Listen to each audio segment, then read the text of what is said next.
The IT teams in businesses definitely have to keep the lights on, and it's really about keeping users happy. And they are therefore aware that if you make a configuration change and you go through a transformation, there could be some pain, which is why they're a little bit resistant to doing that. But we are certainly living in a world where we have to transition away from the old ways of doing things because those old ways are consistently being compromised. People aren't necessarily starting on a SASE journey in an intentional way. Yeah. Right. There's a business need. They address that. And when the dust settles, they kind of lift their heads and go, what next? It's really about delivering efficient connectivity with security in mind. It's no longer about taking an approach where we've done things in silos. We deployed networking independent and security. It's really about those two coming together, and I think it's imperative in the world we live in today.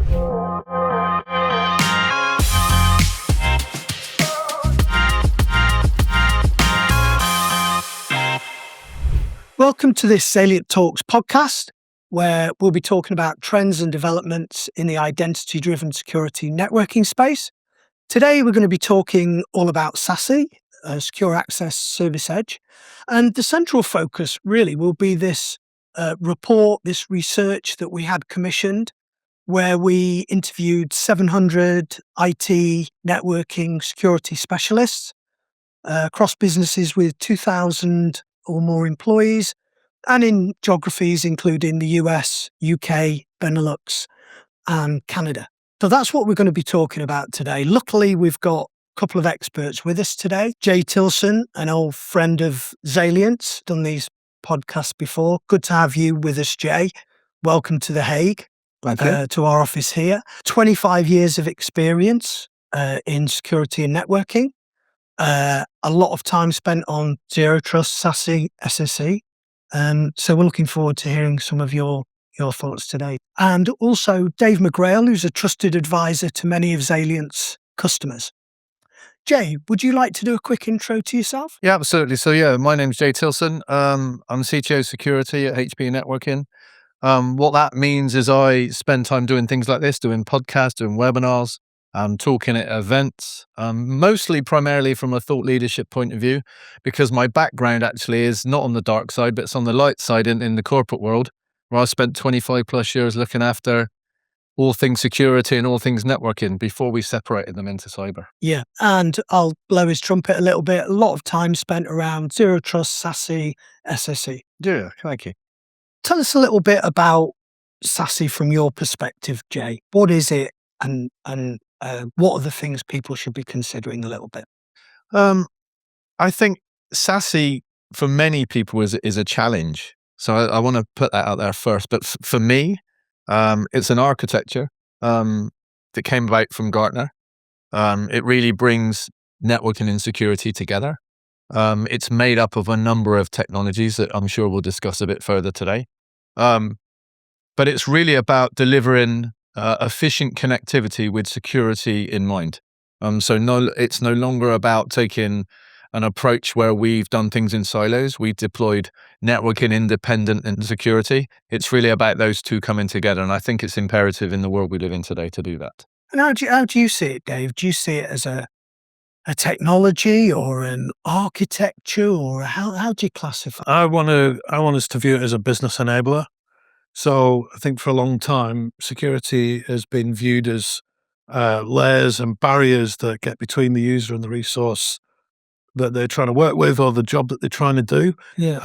And what I really want us to see it as is a way of enhancing that user experience, removing friction, but still helping meet the ever shifting threat landscape that we face today. So it's not just a let's protect ourselves attitude that we've got towards this. We're moving much more to a space where now we're talking about things like customer experience and enablement. Absolutely, the positive things, I guess. Yeah, and I think we'll maybe come to it later on. But when we start talking about business case and things like that, we can really understand that it can be used as a way of driving the business forward from a value perspective, rather than it just being a budget item, a cost center. So yeah. We talk obviously on this podcast a lot about identity security. Yeah. So now we've got identity security, we've got SASE. How do those two relate, Dave? So, and obviously we take an identity-driven approach to security and networking. I think from my perspective, when you look at the components of SASE, a lot of those are what I would call control planes, and their enforcement points. For me, identity is a layer of context that those enforcement points can use to deliver that capability. So, Yeah. the more context we can provide to those control points, the more granular and effective we can be in the decision making and how effective those controls are. So, identity is that key starting point, and all of those controls consume the attributes that identity bring with it. And they should consume the same identity, right? Okay. So any thoughts from you on that, Jay, particularly? That Yeah, I mean, I talk a lot about zero trust, and I certainly see elements of SASE as being imperative to a zero trust journey. And I think we'll dig into those elements as we talk.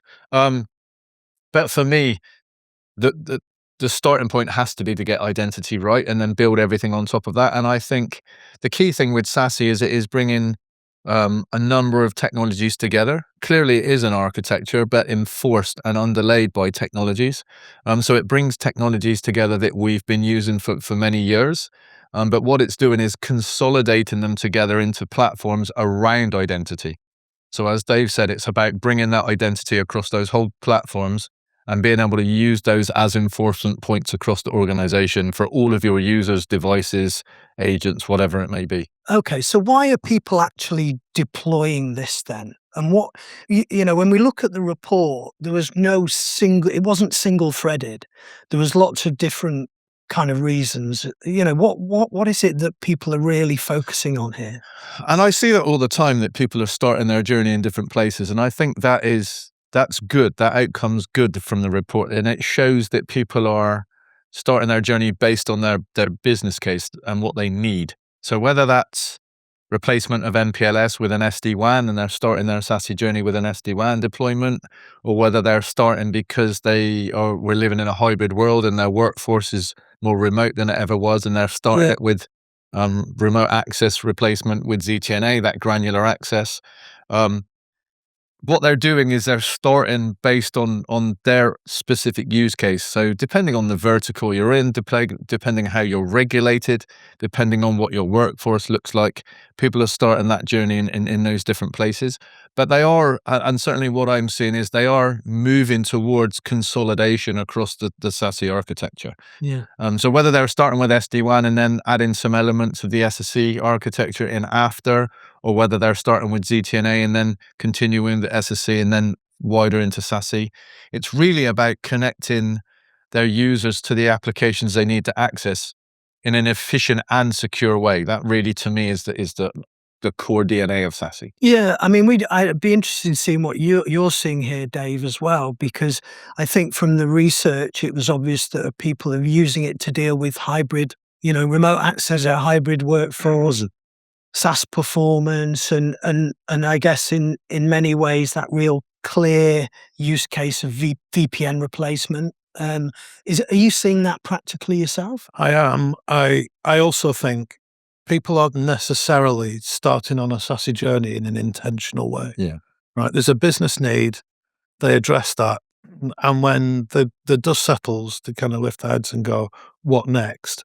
And that's ultimately where that SASE journey then continues to a greater or lesser extent. Yeah. So do I see people putting together a SASE strategy and starting and working all the way through it? Not really. I think there's a driving need to do something, and then kind of moving through cases as they crop up, either because there's been a need to from a security perspective, or there's a specific business case for it, or the business needs to prepare in some way for a compliance event or an M&A event or something like that. So are people sitting down, writing down a SASE strategy, starting at step one and carrying on in an intentional way? I don't really see that. It seems to be more organic. Yeah. So before I turned to the dark side and went to work for a vendor, I worked on the light in the corporate world. And I went on a SASE journey before SASE was even called SASE. Yeah. What I wanted to do was I wanted to increase my connectivity to the cloud. We were moving more to SaaS, so I replaced my MPLS with SD-WAN. And then I saw ransomware and cyber attacks on the rise, and I was concerned about the way we had lateral movement within our networks, and people could go everywhere and do everything. So I went on a journey of replacing my VPN with a ZTNA. And as I started to understand the environment a bit better, I've always wanted to move towards a consolidated environment where I've got less vendors in the space and they interacted better. And really that's what SASE is all about. So I kind of went on that journey without knowing it. And I think, as Dave just said, that's what a lot of people are doing, that they're starting in one place and then realizing they can consolidate tools, they can pass identities between those environments, and they can use that as enforcement. And that's an interesting point, because this is the merging of network and security, right? Yeah. The two things that have been battling each other in one way or another over the years. And I guess when you look at SASE from a leadership perspective in organizations, do you see differences is there a challenge as to whether this is being looked at from a networking perspective, a networking leader or a security leader? And is it a question of perspective? And does that affect things like the business case? And how do you see that, Dave? Perspective's the interesting bit, right? I think typically the network team have carried the infrastructure side of this. So pieces of tin that hop by hop you move between, right? Yeah. The security team have been sort of there to go, we don't care about the tin, we don't care about how you deliver the outcome, but here's the policy. Yeah. So people should be able to do X, but not Y. And it's ultimately then up to the networking team to deliver that as capability. And so often you see some of these journeys driven by a tech refresh. Yeah. And, oh, well, there's some new capability, or security have got a new requirement. And that's how some of that flows. But a lot of it I see is, SD-WAN oftentimes is driven out of a modernization requirement, and some of the security stuff is driven to respond to compliance or a threat landscape. And is the ROI a problem? In the business case, is that a problem? And is there is there an easy route to that, to show that ROI in a business case? Should we be looking at this as risk, or should we be looking at it as efficiency? What is there an easy way, or maybe am I simplifying? There's a different way, right? So a lot of security spend has been done through cost of business, or through a fear factor, or and it's absolutely been a cost center. Where we're starting to see it is becoming a value enabler for a business. So as an example, people want to embrace generative AI, and we see some businesses not able to do that because they're scared of what that means for protecting their data, right? So they go on a journey then to classify and label that data, and then they can start to use data loss prevention technologies, and that becomes an enabler for generative AI in a way that people can be more effective in the roles, or more work gets done more quickly, and so that's coming out of a CEO or a chief digital officer budget rather than a CISO cost center budget, and we're seeing that become revenue positive in some areas, or it's EBIT, positive EBIT influencing, and very much more so where that security is becoming a value lever rather than that cost center. Jay, you must have seen some business cases over the years. What does a good business case for SASE look like? I think it depends on your vertical and your landscape. And one of the things I'm seeing, to go back slightly, is we're going a bit full circle with IT and security. So I remember a time when InfoSec came about. Yeah. It came out of infrastructure. Then it became called cyber, and it became a different department. And now I'm seeing cyber and infrastructure, or IT, kind of go back together again. Because if you look at SASE, we've just talked about how ZTNA is one of the kind of initial places people start VPN replacement. And therefore, that is generally an infrastructure responsibility. The infrastructure team would look after your VPN, but it's being driven by security. So I'm starting to see those teams come together, and that helps a business case. So certainly my experience when I replaced my MPLS with SD-WAN, I used the savings on that to help me spend on security. Yeah.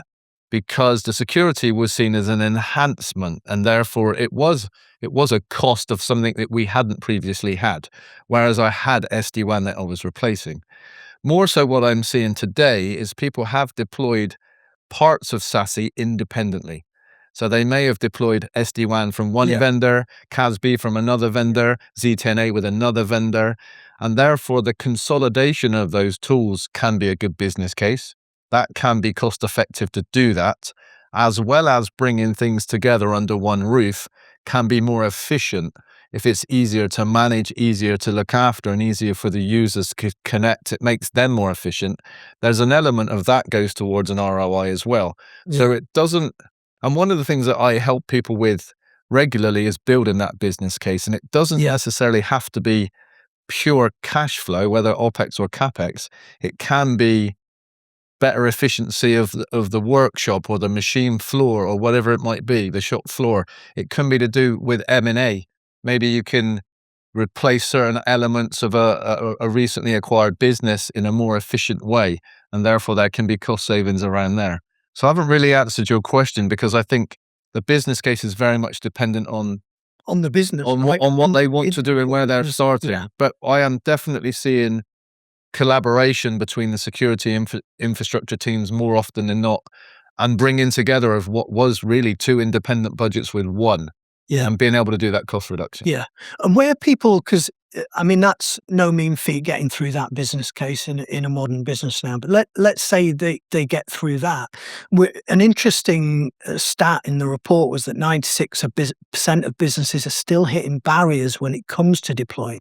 Now we know the technology is mature now. We know it works. So why are organizations still hitting these barriers, do we think? And I think it depends on the vertical and the business. A lot of that is, as you've just said, not a technology problem. It's a cultural or user problem. Okay. I think, and I can say this because this was my job for 25 plus years, we tend to have a tendency of running after the new shiny light. And when I say we, I mean technology folks, IT folks. So sometimes you start to try and deploy something that is going to cause some disruption, and you may not have spoken to the business in the right way, explained why you do it and how you're doing it.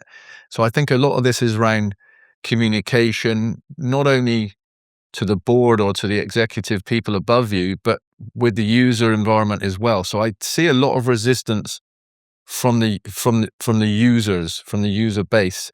And I think a lot of that is around communicating why you're doing something. I think that's a really good point, and we've seen this a lot around, particularly the identity space, haven't we, Dave? Yeah, it's a whole business problem to solve, and so I don't know. Maybe it's worth talking a little bit about maybe how partners can help organizations. Yeah, so and I think that's the key, isn't it? Typically, you go through this SASE journey once as a business, right? Yeah, and so to have an outsider come and help deliver the benefit of the experience of having done it with other businesses, dozens, if not hundreds of times, that can be really helpful. The other thing I see, there's two things to consider there. Those challenges that businesses are facing, some of it is around preparedness, and some of it is around business engagement, right? So with the new technology, you've kind of got two choices. You either go, I'm just going to do like for like replacement, and you hit an MVP at that point, or you go, well, I'm going to start trying to layer in some transformation in order to get some of the benefits, right? Because some of the benefits and some of the business case satisfaction doesn't come from forklifting old tech out for new. And at that point, you start to hit decision paralysis within a business. How do you want it to work differently? Do you want to do different categories? Do you want to leverage cloud app enforcement rather than URL category filtering? And there's a bunch of stuff there. Do you want to use the same AD groups that you use for your old platform, or do you want a fresh start? Do you want to take the old policy off your firewall and just forklift that into a new cloud-based firewall as a service? And there's loads of decisions to be made, and often people haven't done the prep work to understand. So this is sequences and dependencies again, which we, in this industry, we're always coming back against, up against that challenge I think a little bit. I think IT people have a tendency of being responsible for putting in a lot of change, but also being a little bit resistant to change. So they have a tendency of taking out firewall brand A and putting firewall brand B in and simply just copying over the configuration because they don't want to upset the apple cart. The IT teams in businesses definitely have to keep the lights on, and it's really about keeping users happy. And they are therefore aware that if you make a configuration change and you go through a transformation, there could be some pain, which is why they're a little bit resistant to doing that. But we are certainly living in a world where we have to transition away from the old ways of doing things because those old ways are consistently being compromised. Just on that though, is it, because I always think change as a subject itself is pretty fascinating, really, because I sometimes think when people change, they jump to something that's maybe an exciting part of that change rather than the fundamental. Do you know what I mean? Chasing shiny. Yeah, the lights rather than the solid concrete foundation a little bit in a way. Is that something that we're seeing around adoption of SASE? Are organizations making probably good decisions in a way in that they're trying to achieve the right things, but maybe the fundamentals aren't solid enough in order to build upon? I think that was happening. SASE is still relatively new. Yeah. SSE is newer. Yeah. This concept that we're talking about today is not an old concept. Some of the technologies within there are older, but bringing them together is relatively new. So I would have said the early adopters went on a bit of a journey of running after those shiny lights and deploying for the sake of deploying. And generally, organizations that do that then don't deploy fully and then have to go back in and do that work again. That's changing. I'm seeing people now not just hear the acronym SASE, but they understand what it is and how it can help them and where it can bring business value to their organizations. I'm seeing people start in the right places for them more so than they ever were. And I'm also seeing people consolidate the platforms that we're talking about that come under the architectures. And therefore, I'm more confident that that's happening more often than not. And they are therefore being able to build business cases and get the ROI that they're all talking about. Yeah, and that brings us on quite nicely to maturity. We're always talking in this industry about, IT security, maturity, security, etc. Around SASE, in the report, few organizations felt that they were mature in the area of SASE. But is the goal maturity or is it, and how do we define that? Is it about being better, or is it about attuning it to what the business needs? Do you have any thoughts on that? I want to say that it should be exactly tuned against your business needs. Yeah. If you're measuring against have you fully implemented SASE,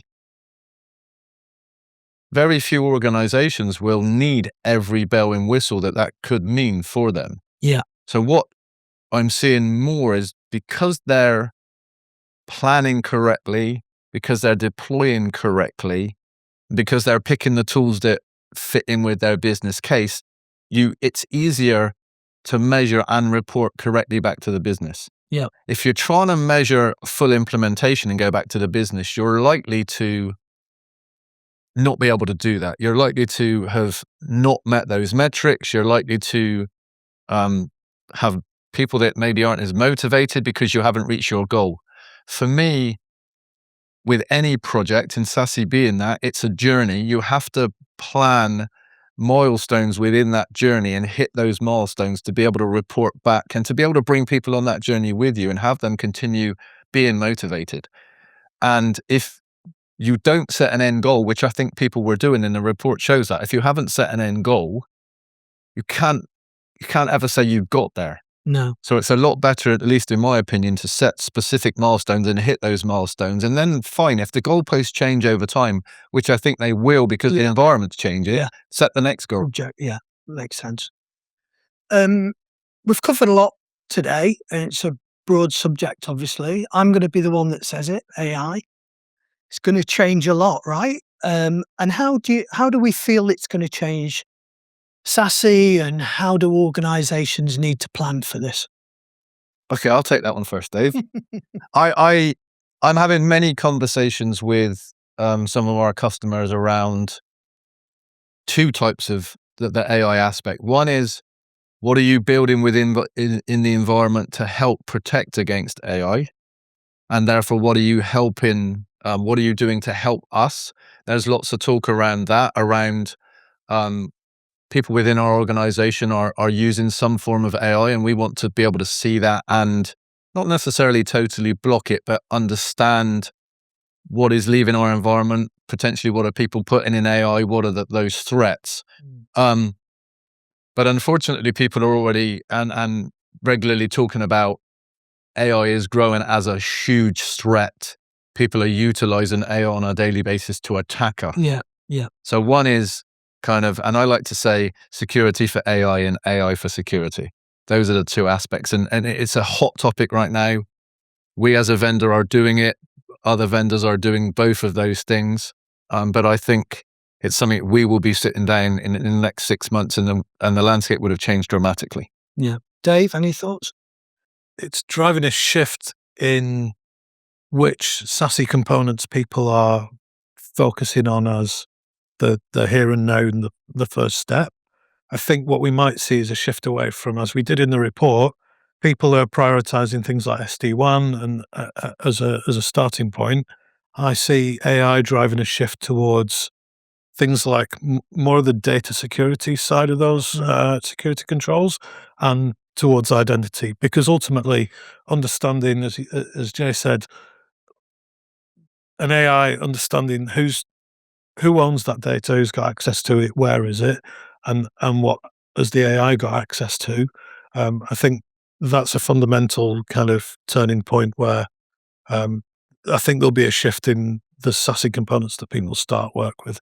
So it'll be more around things like DSPM and DLP and AI SPM, rather than perhaps the more traditional SD-WAN and stuff like that, because they're almost not, I wouldn't call them commodity, but they're the most long-standing stuff that people have already had a run at, and some of these more advanced features, I think.